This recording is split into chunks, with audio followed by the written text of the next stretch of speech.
பிரியமானவர்களே, இயேசுவின் நாமத்தில் உங்களை வாழ்த்துகிறேன். எப்படி இருக்கிறீங்க? சந்தோஷமா, நல்லா மகிழ்ச்சியா இருக்கிறீங்களா?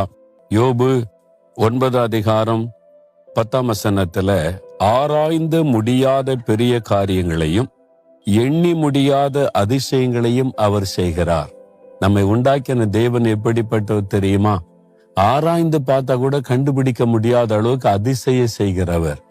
எப்படி இது எப்படி நடக்குது, எப்படி நடந்தது, ஆராய்ந்து பார்த்தாலும் கண்டுபிடிக்க முடியாது. அவ்வளவு பெரிய காரியத்தை செய்கிறவர் உங்களுக்கு செய்வார். பாருங்க, திருநெல்வேலி மாவட்டத்துல கூடங்குளம்னு ஒரு ஊர் இருக்கு. அங்கே ஒரு குடும்பத்துக்கு ஒரு அருமையான ஒரு பெண் குழந்தை பிறந்தது. பிறக்கும் போதே அந்த குழந்தையினுடைய ஒரு கால் 2 இன்ச்சு கட்ட. ஒரு பெண் குழந்தை பெற்றோருக்கு எப்படி இருக்கும்ல, ரொம்ப மன வேதனை, சரிப்படுத்த முடியாது, அவ்வளவுதான். அதனால அந்த காலை நீட்டவும் முடியும், எலும்ப நரம்பெல்லாம் முடியாது. அப்ப இது நடக்கவே முடியாது. ஒரே வழி 2 இன்ச்சு கனமான ஒரு ஷூ ஒரு காலுக்கு போட்டா ஈக்குவலா நடக்க முடியும். இயேசு அற்புதம் செய்ய முடியும் அப்படின்ற விசுவாசம் வந்த உடனே எந்த ஊழிக்காட்டு கொண்டு போலாம் அப்படின்னு நினைக்கல. அவங்களே அந்த தாய் மகளுடைய காலில் கை வைத்து, இயேசுவே, என் குழந்தைக்கு 2 இன்ச்சு கால் கட்டையா இருக்குது, அதை வளர செய்ய உமால முடியும், நீங்க ஒரு அற்புதம் செய்யுங்கன்னு ஜெபிச்சாங்க. விசுவாசத்தோட ஜெபிச்சாங்க, அவ்வளவுதான். அடுத்த நாள் காலையில குழந்தை படுக்கை விட்டு எழும்பி நடக்க ஆரம்பிச்சா 2 காலம் ஒரே மாதிரி இருக்குது.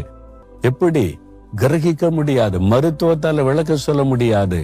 அதான் சொல்லப்பட்டிருக்கிறது, ஆராய்ந்து முடியாத பெரிய காரியத்தை செய்கிற தேவன். ஆண்டவர் உங்களுக்கு செய்கிற அற்புதத்தை ஆராய்ந்து பார்த்தா கூட இது எப்படி எப்படி எப்படி ஹவ் அப்படின்னு கேட்டா சொல்ல முடியாது. எப்படின்னு தெரியல, நடந்தது. அதுதான் ஆண்டவர் செய்கிற அற்புதம். உங்களுக்கு செய்வார். ஏதோ ஒரு காரியம், இது முடியுமா, நடக்குமா, இது அவ்வளவுதான் அப்படின்ற சூழ்நிலை வந்துட்டா அதுல இயேசு அற்புதம் செய்வார், கட்டாயம் செய்வார். அதுதான் அதிசயம். இது ஆராய்ச்சி பண்ணி பார்த்தா கூட கண்டுபிடிக்க முடியும். எப்படி கண்டுபிடிக்க முடியாது. அந்த மாதிரி காரியத்தை இயேசு இன்றைக்கு உங்களுக்கு செய்வார்.